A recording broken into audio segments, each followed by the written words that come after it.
And celebrations as thousands mark the beginning of the Assyrian New Year.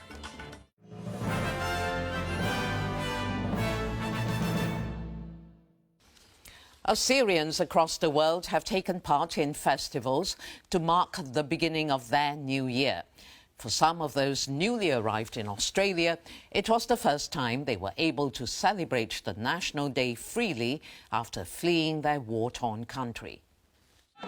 Dancers and musicians usher in the start of the Assyrian New Year. Dating back almost 7,000 years, the day-long festival marks the return of spring in the Middle East. So we will have dancing and just, trying to do as much as our ancestors used to do. About 50,000 Assyrians live in Australia, many migrating from Turkey, Syria, Iraq and Iran. But some have had to flee their hometown after coming under the attack of ISIS. Vibrant celebrations like this at Fairfield in Sydney's west are important for the Assyrian community. It is very exciting, and the fact that the newly arrived migrants from Iraq and from Syria have never ever encountered this. Like Sergon and Jeanette, who arrived in Sydney less than 2 weeks ago.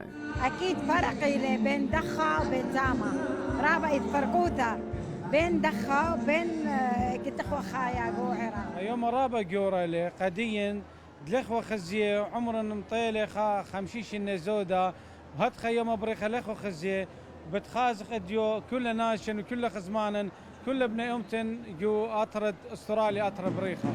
Assyrians have been persecuted in the Middle East for centuries and are a people who live without their own country.